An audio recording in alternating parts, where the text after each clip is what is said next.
افغانستان کے ہاتھوں شکست کے بعد نیوزی لینڈ کے خلاف پاکستان کا مضبوط ٹی-20 اسکواڈ۔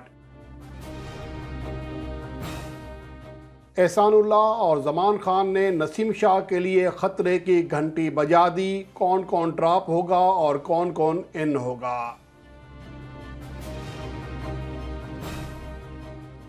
پاکستان اور افغانستان کے درمیان کھیلی جانے والی سیریز میں پاکستان کی شکست کے بعد اب نیوزی لینڈ کے خلاف ہوم ٹی-20 سیریز کے لیے پاکستان کا مضبوط ٹی-20 اسکواڈ منتخب کرنے کے حوالے سے اب بات چیت ہو رہی ہے۔ اس سے پہلے زیر غور یہی تھا کہ افغانستان کے خلاف ہوم سیریز میں نمایاں کارکردگی دکھانے والے تمام ینگسٹر کو دوبارہ موقع دیا جائے گا، حتیٰ کہ جو ریزرو پلیئر تھے ان کو بھی شامل کیا جائے گا۔ لیکن افغانستان کے خلاف پہلے دو ٹی-20 میچز میں پاکستان کی بدترین شکست کے بعد اب یہ فیصلہ چینج ہوا ہے۔ اس سے پہلے یہ کہا جا رہا تھا کہ سینئر کھلاڑی صرف اور صرف ون ڈے اسکواڈ میں شامل ہوں گے، جبکہ جونیئر پلیئر اور نئے پلیئرز جو ہیں وہ نیوزی لینڈ کے خلاف ہوم ٹی-20 سیریز میں بھی پاکستان کے اسکواڈ کا حصہ بنیں گے۔ لیکن اب سوال یہ پیدا ہوتا ہے کہ صورتحال کے بعد پاکستان کا حتمی اور مضبوط جو ٹی-20 اسکواڈ ہے وہ کن کن کھلاڑیوں پر مشتمل ہوگا، اور اس رپورٹ میں ہم اسی بات کا جائزہ لے رہے ہیں۔ اگر ہم بات کریں اوپننگ کے لحاظ سے تو سب سے بڑی بات یہ ہے کہ سیم ایوب جو کہ آخری میچ میں 49 رنز بنانے میں کامیاب رہے، 40 گیندیں کھیلیں، 122 کے اسٹرائک ریٹ سے یہ رنز کیے۔ اس سے پہلے وہ 17 اور 0 پر آؤٹ ہوئے تھے، جبکہ پاکستان سپر لیگ 2023 میں ان کی کارکردگی انتہائی شاندار رہی تھی۔ اور اوورال دیکھا جائے کہ یو اے ای میں پاکستان کے جتنے بھی کھلاڑی ہیں ماں سوائے شاہد افریدی کے، سبھی کا اسٹرائک ریٹ 120 کے ارد گرد گھوم رہا ہے، تھوڑا سا اوپر ہے یا تھوڑا سا نیچے ہے۔ اور رضوان کا، بابر اعظم کا اسٹرائک ریٹ بھی لگ بھگ اتنا ہی ہے جتنا کہ سیم ایوب جس اسٹرائک ریٹ سے بیٹنگ کرنے میں کامیاب رہے۔ اور یہ وجہ یہی ہے کہ وہاں پر شروع میں رنز کرنا بہت ہی مشکل ہوتا ہے، اور اس کا اندازہ اس بات سے لگایا جا سکتا ہے کہ جس طرح کہ میں نے پہلے اسٹیٹس بتایا کہ رضوان اور بابر اعظم نے ساؤتھ افریقہ میں 10 رن فی اوور سے بھی زیادہ رن ریٹ سے رنز کیے ہوئے ہیں، انگلینڈ میں، نیوزی لینڈ میں، پاکستان میں 9 رن فی اوور سے بھی زیادہ رن ریٹ رہا ہے ان کی اوپننگ شراکت کا۔ تو یہ چیزیں مسائل آتے ہیں۔ اگر پاکستان میں ان کی کارکردگی شاندار رہی ہے تو اس صورتحال کے بعد سوال یہ پیدا ہوتا ہے کہ کیا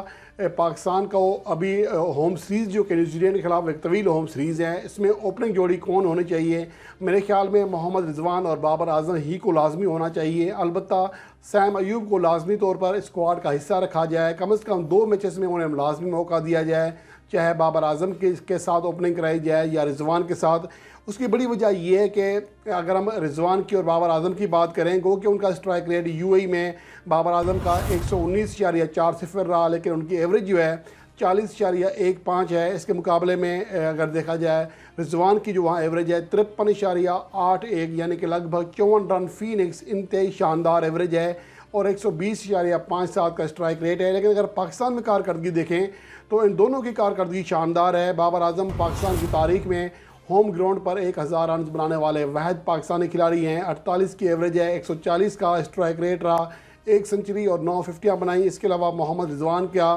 جو دوسرے ٹاپ اسکورر ہیں پاکستان کی سرزمین پر، 65.50 کی ان کی شاندار ایوریج ہے، 143.12 کا ان کا اسٹرائک ریٹ رہا، جو کہ ایک انٹرنیشنل میچ میں بہت بڑی کارکردگی ہے۔ تو اس لیے ان دونوں اوپنرز کے ساتھ پاکستان کو جانا پڑے گا۔ البتہ سیم ایوب کو لازمی پاکستان کے اسکواڈ کا حصہ رکھنا چاہیے، کیونکہ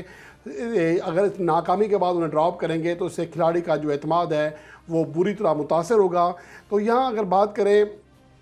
محمد حارث کی، تو محمد حارث کو میرے خیال میں ون ڈاؤن پوزیشن پر زیادہ سوٹ کرے گا وہاں پر کھیلنا، کیونکہ پاکستان سپر لیگ میں بھی ون ڈاؤن پوزیشن پر جب کھیلے ان کی کارکردگی میں نمایاں بہتری آئی۔ لگتا ایسا ہے کہ مکمل نئی گیند کے ساتھ ان سے گیند کنٹرول نہیں ہوتی ہے، جب گیند 5-6 اوور یا 4-5 اوور پرانی ہو جاتی ہے پھر قدرے ان کے لیے آسانی ہوتی ہے، اور یہی فارمولہ، اور ویسے تو ان کو پاور پلے ہی میں بیٹنگ دینا چاہیے، لیکن رضوان اور بابر اعظم ماشاءاللہ جس طرح بیٹنگ کرتے ہیں پاور پلے میں بہت ہی کم ایسا ہوتا ہے کہ وہ وکٹ گنوائیں، اور وہ رنز جو کہ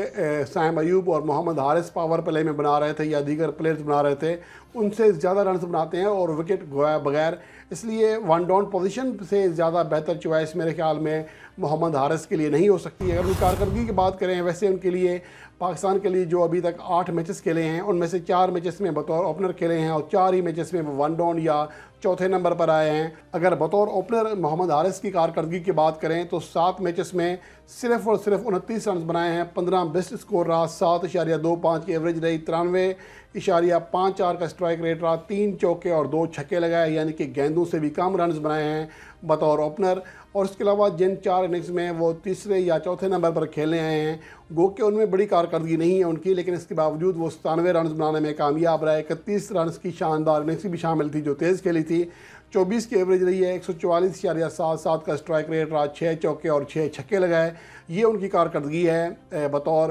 1 ڈاؤن یا 2 ڈاؤن، یعنی کہ تیسرے یا چوتھے نمبر پر۔ تو اس لیے میرے خیال میں محمد حارث کو اب اوپننگ کے بجائے نیچے تیسرے یا چوتھے نمبر پر کھلایا جا سکتا ہے۔ اور اس کے علاوہ فخر زمان کی کارکردگی کی بات کریں تو ان کی گو کہ پاکستان سپر لیگ میں کارکردگی شاندار رہی، جس طرح سیم ایوب کی رہی تھی، حارث کی رہی تھی۔ حارث پاکستان سپر لیگ میں سب سے زیادہ اسٹرائک ریٹ، یعنی کہ 186 کے اسٹرائک ریٹ سے رنز کرنے والے کھلاڑی تھے، لیکن جب افغانستان کے خلاف انٹرنیشنل سیریز کھیلی تو اس کا جو اسٹرائک ریٹ تھا، جو اس کی کارکردگی تھی، وہ آپ کے سامنے تھی۔ تو بہرحال آخری اگر 12 ماہ میں کارکردگی دیکھیں تو رضوان بابر اعظم جیسا کہ پاکستان کے ٹاپ اسکورر ہیں اس عرصے میں، اور اس کے علاوہ دیکھا جائے جو اسٹرائک ریٹ ہے فخر زمان کا، وہ زیادہ آؤٹ کلاس نہیں ہے۔ 8 میچز کے لیے 116 رنز بنائے ہیں، 105 کا اسٹرائک ریٹ ہے، 14.50 کی ایوریج ہے۔ تو انٹرنیشنل میچز میں وہ بھی زیادہ کامیاب نہیں ہو رہے، تو اس لیے شاید فخر زمان کو اسکواڈ میں رکھنا ضرور چاہیے، لیکن اس کے ساتھ ساتھ دیکھنا پڑے گا کہ پاکستان کی پلینگ 11 میں کون کون سیٹ بیٹھتا ہے۔ تو یہ اسٹیٹس ہیں۔ اور اگر ان 12 ماہ میں بولرز کی بات کریں تو زمان خان نے اور احسان اللہ کے اعداد و شمار دیکھا جائے تو نسیم شاہ سے کئی گنا زیادہ بہتر ہیں، دونوں نے شاندار کارکردگی دکھائی ہے۔ اگر ہم احسان اللہ کی بات کریں تو 6.36 کے رن ریٹ اور 11.50 کی شاندار ایوریج کے ساتھ 6 وکٹیں حاصل کی ہیں، 10.8 کا ان کا اسٹرائک ریٹ رہا، جو کہ ان 12 ماہ میں پاکستان کے کسی بھی بولر کا سب سے بہترین اسٹرائک ریٹ ہے۔ ہر 10ویں گیند پر وکٹ حاصل کر رہے ہیں، اس لیے ان کی جگہ بنتی ہے۔ اس کے علاوہ زمان خان خاص سے متاثر کن کھیل پیش کرنے میں کامیاب رہے، 3 میچز کے لیے افغانستان کے خلاف 2 وکٹیں حاصل کی، لیکن جو ان کا اکنامی ریٹ تھا 5.80 رہا، یہ گیندوں سے بھی کم رنز دیے، اس لیے ان کو موقع دیا جا سکتا ہے۔ اس کے علاوہ اگر نسیم شاہ کی کارکردگی کی بات کریں، اس عرصے میں گو کہ ان کی وکٹیں قدرے بہتر ہیں، 18 میچوں میں 15 وکٹیں حاصل کی ہیں، 2.7 کی کارکردگی شامل ہے، 7.29 ان کا اکنامی ریٹ رہا اور 26 کا اسٹرائک ریٹ رہا، جو کہ اس عرصے میں ایک خراب اسٹرائک ریٹ کہا جا سکتا ہے، زیادہ ہائی کلاس کا اسٹرائک ریٹ نہیں ہے۔ زمان خان اور احسان اللہ کے مقابلے میں تو بالکل بھی کم ہے۔ تو اس لیے میرے خیال میں احسان اللہ نے اور زمان خان نے اپنے طور پر خطرے کی گھنٹی بجا دی ہے نسیم شاہ کے لیے، شاید نسیم شاہ کی اب جگہ بنانا مشکل ہو جائے۔ تو بہرحال اس اسکواڈ میں ہم نگاہ ڈالتے ہیں کہ پاکستان اگر 15 رکنی اسکواڈ منتخب کرتا ہے، جیسا کہ نیوزی لینڈ نے پاکستان کے خلاف 15 رکنی اسکواڈ کا اعلان کیا ہے، اگر پاکستان کرکٹ بورڈ بھی اتنے ہی کھلاڑیوں کا اعلان کرتا ہے تو وہ ان کھلاڑیوں پر مشتمل ہوگا: بابر اعظم، محمد رضوان، سیم ایوب، عبداللہ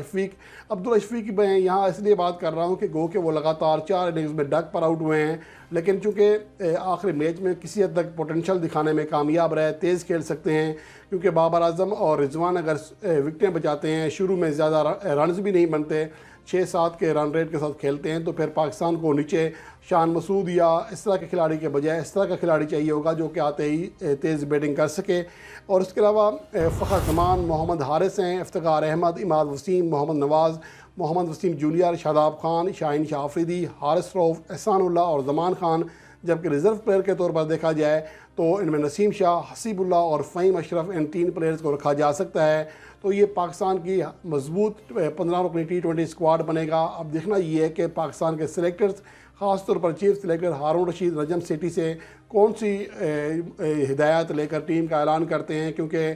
لگتا ایسا ہے کہ ہارون رشید ایک ڈمی چیف سلیکٹر ثابت ہوئے ہیں اب تک کی صورتحال کے مطابق۔ ان کو جیسا کہا جا رہا ہے وہ ویسے کر رہے ہیں، اور یہ چیز پاکستان کے لیے انتہائی نقصان دہ ہوگی۔ اگر ایون کہ پاکستان کے وہ کھلاڑی جن کو موقع دیا جا رہا ہے، اگر ان کو افغانستان کی طرز کا موقع دیا جائے گا تو ان کے لیے بھی برا ہوگا، کیونکہ جب ان کے ساتھ کوئی سینئر کھلاڑی ہی نہیں ہوگا تو انہیں گروم ہونے کا، اپنی صلاحیت کو بہتر بنانے کا موقع ہی نہیں مل سکے گا۔ بہرحال امید ہے کہ پاکستان کا اسکواڈ انہی کھلاڑیوں پر مشتمل ہوگا جو کہ میں نے بتائے ہیں، جو کہ کارکردگی کے اعتبار سے اور قابلیت کے اعتبار سے پاکستان کا مضبوط ترین T20 اسکواڈ ہوگا۔